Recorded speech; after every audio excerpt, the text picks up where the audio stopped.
We've already done two of the four things that you're expected to know how to do with slope fields as a calculus student. So we've taken a differential equation and we've built a slope field by building the slopes kind of for all the grid points.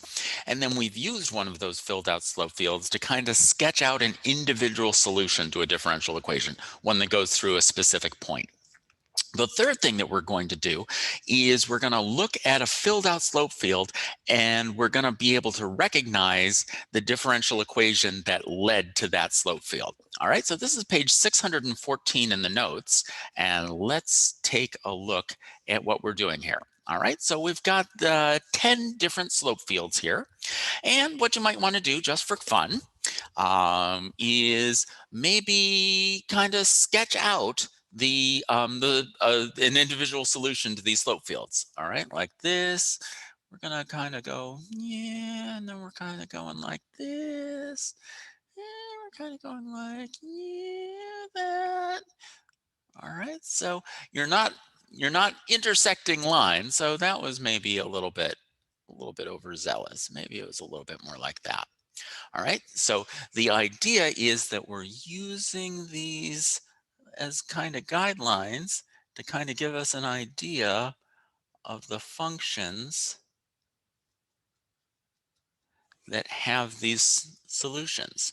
All right, so this is going down a little bit, and then it's going up, and then it's going up real steep, and then down and up. So do this for all of for all of the graphs here, and get some sense for what you think is the kind of function that created, or the class of functions. So you might recognize some parabolas, you might recognize some exponential or logarithmic functions, you might recognize some trig functions, things like that. All right, so pause the video and play around with these graphs a little bit, and then meet me on the next page. So on the next page, we've got 10 differential equations. And each one of these differential equations led to one of the slope fields on the previous page. All right. And so your task is to match up the letters here. So each one of these, we've got A, B, C, D, E, F, G, H, I, and J. And you want to put a letter in each one of these spots that line up with the associated differential equation that led to it. All right, so pause the video and give that a shot. And if you want a couple hints, hang on for just a second longer.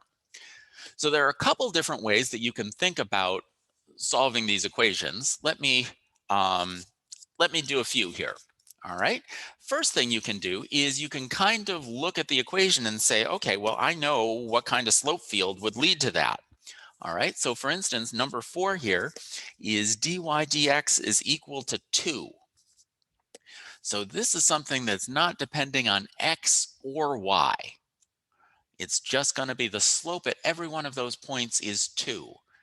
So I want to go back and look at the previous page and see if I've got something where the slope doesn't change at all throughout any of the things. And I come across J. All right. So I'm not 100% sure that that slope is 2, but it's certainly constant. It's a constant rate of change throughout the whole thing. All right. So that helps me to recognize that 4 goes along with J. Another thing you can do that might help you out for identifying this, and now that I've done that, I'm going to cross out J so that I know that it's not the solution to any of the other ones. Another thing you might do is you might look at a differential equation and then solve it. All right, so for instance, we have here dy dx is equal to e to the x power. All right, so what kind of function has e to the x as its derivative? Well, e to the x is its own antiderivative. So we would want to have here a class of functions where the curves that I draw are all exponential functions plus some constant. All right, and so I might look through all of the scribbles that I made on the previous page and think which ones of these look like They could be exponential functions. All right. And that leads me to look at b, for instance.